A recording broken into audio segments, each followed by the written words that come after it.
Thomas, l'autorité de la concurrence a autorisé Burger King à avaler Quick, comme ça vite fait. Vous nous ramenez donc à cette époque où nous, en France, pays du Paris-Beurre au comptoir, on découvrait le hamburger. Le compteur est à moins 35 ans. Oui, on revient au tout début des années 1980.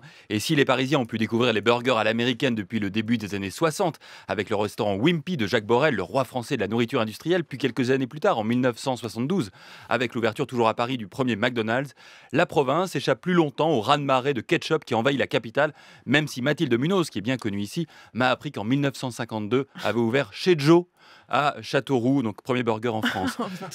Tout commence à Châteauroux. Absolument, tout finit à Châteauroux. Strasbourg est la première ville de province à accueillir McDonald's en 1979, avant que ne débarquent dans les grandes villes françaises le belge Quick et l'américain Burger King. La Provence, Thierry Fiori il est à côté de moi, découvre le fast-food, vous allez l'entendre. Le premier restaurant Quick ouvert en France s'installe sur le cours Mirabeau à Aix-en-Provence. Fast food, traduction littérale, rapide nourriture. En français, on pourrait dire manger sur le pouce. Mais la mode vient d'outre-Atlantique. Après avoir pris son essor à Paris, elle a descendu le Rhône pour prendre pied sur le cours Mirabeau et sur la Canebière. Fast food, petite bouffe en technicolore. Bon, ce que vous mangez là? Non, pas tellement, non. Pas tellement. Et pourquoi venez-vous là alors? Parce qu'aujourd'hui, vous savez pas trop. C'est rigolant. Ouais. Le fast-food. On s'interroge beaucoup, en tout cas à l'époque, pour savoir s'il s'agit d'un vrai effet de mode ou d'une révolution culinaire. Oui, et quoi qu'il arrive, les Français, eux, se ruent dans les fast-foods qui trouvent rapidement en France, dans le pays de la gastronomie, une deuxième patrie après les États-Unis.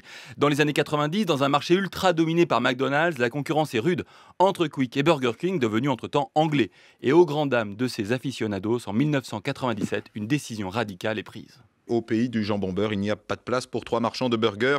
Et aujourd'hui, Burger King a annoncé qu'il allait fermer ses 39 restaurants à la fin de l'année. Pourquoi? Pierre Billot a posé la question à Bernard Boutboul.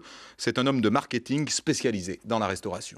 McDonald's et Quick, les deux grands du fast-food hamburger, ont aujourd'hui introduit depuis maintenant quelques mois, voire quelques années, des produits quand même à tendance française. On s'aperçoit qu'à contrario, Burger King est resté beaucoup plus sur une approche hamburger très américanisée. Voilà, alors à cette occasion, Quick rachète une partie des restaurants Burger King, ce qui, comme les frites Fabienne, ne manque pas de sel. Quand on sait qu'aujourd'hui, c'est au tour de Burger King et ses burgers très américains de racheter la plupart des restaurants Quick.